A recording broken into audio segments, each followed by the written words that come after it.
being an entrepreneur, we're always optimistic. We're always optimistic in finding ways. And I think even during this time, uh, adjusting, pivoting, and innovating, uh, we will find the opportunity uh, during the time. So I just want to explain, like adversity, um, it's a difficult or unpleasant situation. Um, it could come as a pandemic, which it did, this year. It could come as a government policy. The government, when you're doing some business and then, everything is going on well, and the government policy changes. Or it could come slowly, as a change in consumer behavior, could come as a technology disruptions and many other ways. Some are predictable and some come all of a sudden. So we need to be, prepared, prepared for that. And the way to prepare is through this adjust, um, make some adjustment, anticipate, and make some adjustment. During I would like to talk about especially how things are going or how the adjustments can be done during this pandemic or during this time. Um, Adjust, like it could be work from home, you're going to office every day, now you're changing your daily schedule. The company is changing, now you make adjustment to make it possible for your employees to work from home, or you make adjustment to work with less resources. It could be smaller space, smaller less employees. You find places to cut down your cost, like on payroll or rent or travel expenses, bank loans, bank interests. And the way to go forward, like you do the adjustment, and the pivoting part would be you might have to change your business model. You might have to contract your business, meaning make it smaller, or sometimes you have to find other places to enhance your business or expand your business into different new areas. The other is innovate, use of technology, find ways to serve your customers, clients, create new products. That's how you pivot and innovate. Our story, I know, like most of you have done pretty much the similar things. We at DishHome, what we did was we made some adjustments. We have some people working from outside who were working in Nepal but had to leave, and they were working from abroad. They're still working from abroad, and we cut down our in-house employees, or only the essential employees were working, because we have a large earth station where we have more than 150 employees.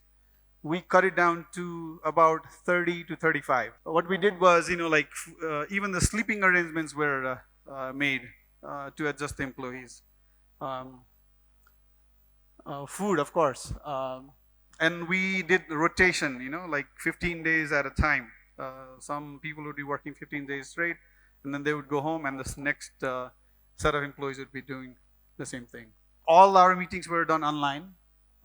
We did a lot of trainings during this time. This is also a time to utilize our employees' growth or career plans. All possible vendor payments were done online. Fewer checks were written.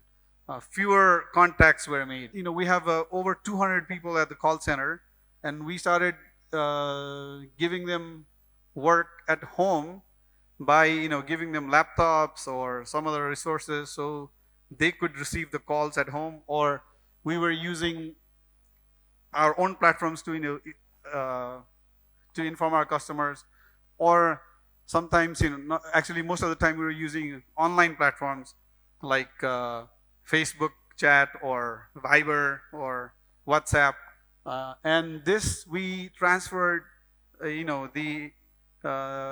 to our call center employees who were not really used to it. We trained them and then um, got them using this. So customers were still in touch. We had to cancel a lot of company events, but we came up with everything with online events. So we started, during this pandemic. We had to pivot and innovate.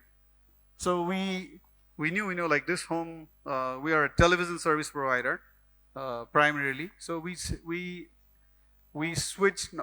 I don't mean switch. We expanded our business to ISP DishHome FiberNet.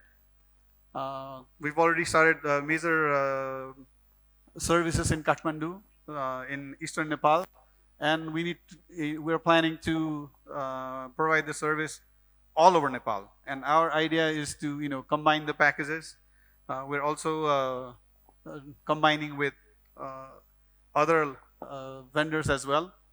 We started, we had pay-per-view channels where we were showing Nepali movies.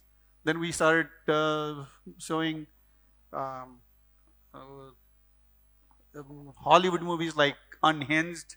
This was a global premiere. Khali Pili, that was from Bollywood. We're also doing more movies from Bollywood and Hollywood, as well as Nepali movies, which we had been doing before. So we're looking into new ways to generate revenue for the company with small tweaks. During this time we increased our new international linear contents. Like we have a Ultra HD channel right now from SPI. We have like a Turkish drama channel, Game Tune, which is a channel for kids or gamers, who will be able to watch different competitions and all. And these, we have also put this on our mobile app called DishHome Go. We have done more stuff during this time because this was a time where rather than advertise and go outside, we built a XVOD, video on demand, Netflix-like app on the setup box. So if they get connected, if the customers get connected through a dongle or a Ethernet port, they can watch numerous content, some paid content, some free content, some content they were not able to watch it on TV. We started our DishHome Go app, which is available on both on Android and iOS. Right now we are giving 22 channels. Major channels are there. We'll be increasing it to 80 within a month. We are including live sports, HBO. All the channels from HBO are on it. We will also be providing VOD contents. For that we had to discuss with our content providers during this time to make adjustment on our contracts so they could allow us to put it on the Go app, or because we're only on the DTS platform. So this is how we are changing. We started dealer like a discount, and this is very interesting that during this time, before we were primarily dependent on we use Khalti as well. Instead of physical recharge, we started pushing for online payments and become very very successful. Before it was 65% was physical recharge card sales. After the pandemic, now it's actually more than reverse.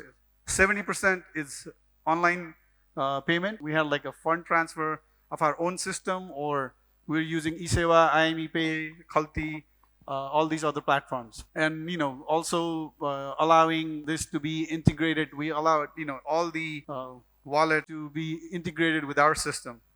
So we were like promoting it heavily, which actually paid off. We had all of these things in mind, but during the pandemic, we pushed ourselves to make these innovation or pivoting, as you can say. What can small businesses do? I think they should start working, like when a pandemic like this hits, work on a lean model. That means, cross-training your employees. If you have somebody, if you have a restaurant and, somebody who's is a cashier should be able to wait the tables as well. So, use as less employees as possible. Automating, lowering bank payments, negotiating with the banks, interest rate, payment terms, renegotiating with suppliers, lease agreements, to cut down your cost and run in a leaner way. Increasing cash flow, giving cash payment discounts, increasing borrowing from banks, utilize earlier savings, sell part of the company. I mean, even you might have to do that. I know it's a little bit right now. Everything looks kind of rosy, or I would say very upbeat. But there's still some worry. The second wave might come, or so just be prepared for it. Like for the worst part. Use digital outreach, promote online, take payments online, outsource your delivery, join with other businesses to reduce your cost and stay at the core of your business. Amplify what's working for you. Whatever it's working for you, you make that bigger. And whatever is not working, make it smaller or let it go. This is a time to be looking ahead, but at the same time also preserving what you have. Move ahead. Thank you very much.